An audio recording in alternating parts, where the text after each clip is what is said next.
Hey, everybody, welcome to our weekly broadcast of business, money, and Christianity. We're a financial podcast, but we're dealing from a faith perspective, a Christian faith perspective. So we want to welcome you. Every week, we come along here for less than 15 minutes to just try to give you a tidbit to help you make your business, your life, your money work a little bit better. Today, I want to talk about something that's hard to fight. A lot of people fall into this. I'm guilty of it. Is it's easy to get bored doing things. And when we get bored doing things, we look for something new to do. Well, actually, there are some boring principles in business that are profitable. Doing the same thing over and over again, and we have to fight the inclination to not change our strategy while being bored. So I like to trade the stock markets, and I actively watch the stock market throughout the day. Trade both stocks and options, and for a long time, my account would just kind of, it would go up, but it would come down, and it would go up, and it would come down, and I'd make money. I mean, I would stay afloat and everything like that, but my trading was driven by or as a result of boredom. I want to get in, I want to make some money, I want to get out. My goal was not really how much money I could make, but I just enjoyed the process of buying and selling and doing these different things. And so, I'm bouncing up and down. And then I thought, you know what? I'm getting older. I need to grow my money. So I went to a boring strategy, and in the boring strategy, I started seeing my account go up, and like far greater than it was when I was getting in and out of the market and doing different things. But guess what? It was boring. And so I started looking for ways, okay, well, how can I keep that boring element, but put a little bit of excitement into it? And there's things that, wealth doesn't come through chasing shiny objects, trying to capture the next big thing or whatever. Now some people have captured, they just got into something at the right time and it was really profitable, but the general population chasing shiny things doesn't create wealth. Slow and boring creates wealth. And so it comes by allowing the process to work. Now what happens in the boring is when we find ourselves getting boring, we get distracted very easily. I know this talking from personal experience. We've got to not allow ourselves to get distracted in the process of growing. And one of the things, if you've ever looked at a chart where compound interest is shown, and you can Google it and look up compound interest charts, and you will see that if you allow your money to grow over time, the chart will be going up, but then there comes a time, usually between 12, 15 years, it starts going like this. And that's because the growth has built up to a point where it's now growing at a faster pace. Now, I hope you caught one of the words that I said, around 12 to 15 years. Do you know how boring it is for 12 to 15 years of just putting your money into something, allowing dividends or whatever it is to come back in and compound and start earning, dividends or interest or cash flow off of the money that was put there? We want it now. That's why lotteries are so popular. People want to spend $5 and make $1 million. And yes, people do win lotteries, but most people don't. And so we've got to pay attention to the strategy of what we're doing. So wealth doesn't come by chasing shiny things, nor does it come by waiting for it. The other side of the equation, I've often said that there's two roads there's roads on both sides of every. Let me rephrase that. There's ditches on both sides of every road. So the road to wealth is a slow, boring road, but there's a ditch on both sides. The one ditch is getting distracted, trying to capture some big move that we're just going to profit off of really fast. The other is being complacent and just sitting and waiting for something to come. I know a lot of people who's been sitting, waiting, believing that things were going to change, but they're not doing anything to facilitate the change. And so we have to watch both of the ditches to make sure that we stay on the road of compound, stay on the road of growth, that the things that we're doing produce. Now, going back to my trading experience, I think I've mentioned it before in our broadcast, is I'll buy shares of stock and then I'll sell options against it. Now, sometimes it works against me because all of a sudden the stock will hit a big uptrend, but I've got a call option against it and somebody takes my stock. But every week I sell an option and I put money in my account and I make sure it's a minimum of a 15% annual return. And so I'm slowly building the account because I constantly put it in. When I am called out, then I sell what's called put options. And usually I exceed the 15% on the put option, and I might get 20, 25% on that. And eventually I'll get my stock back and I try to pick up the dividends and so on and so forth. It's a methodical method that when you get good at it, you can consistently make money.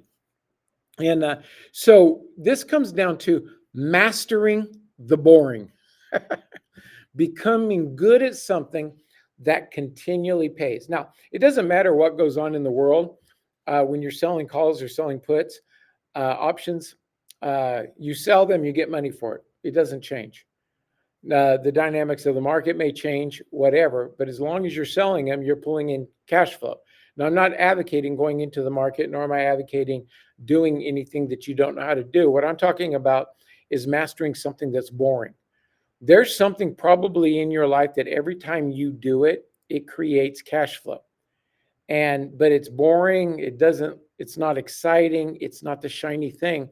But if you can keep your mind straight on my goal is to build wealth, and you continually do the things that build wealth, it is going to pay off in the long run. So finding a simple system, finding a simple process, and then doing it over and over and over and over again. I'm a business coach for a lady that has a business. And every time she needs more clients, now she can only take so many clients at a time because she's basically a one-person business and she can only handle so much. But when she's comes to a point where she can take on a client, 2 clients, 3 clients, whatever, then there's this one element in this particular type of running an ad, she can pick up clients easy. There's other ways of picking up clients, but they don't produce as consistently as this one type of an ad that she runs. So you know what she does?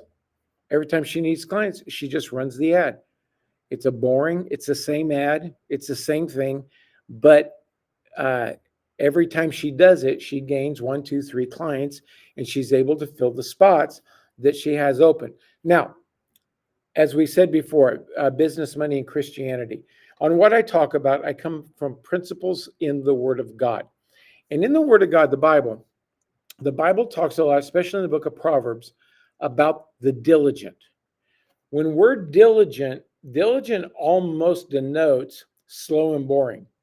We're going to continually do the things that work. We're going to continually do the things that produce, and we're going to continually watch our lives grow, and we're going to be consistent at it. We're not going to jump from here to there to there to here and just be trying different things. We're going to keep plowing the field. You know, the farmer goes out every year. He does the exact same thing. He plows the field, he plants seed, he waters it, he gets rid of the weeds. There comes a harvest. He harvests it. He turns it over. He goes through the same process next year. Slow, boring, but every year he gets a harvest. Now, yes, sometimes the harvest is bigger, sometimes it's smaller, depending on the weather, the rain, and the different factors that affect agriculture. But he does the same thing over and over again, producing and producing and producing and producing. And we've got to learn that in our lives. This slow and boring is actually very profitable. Another thing that the Bible talks about a lot, especially in the book of Proverbs and in various places in the New Testament, is stewardship, being faithful with what you have. Let me go back to my farmer illustration.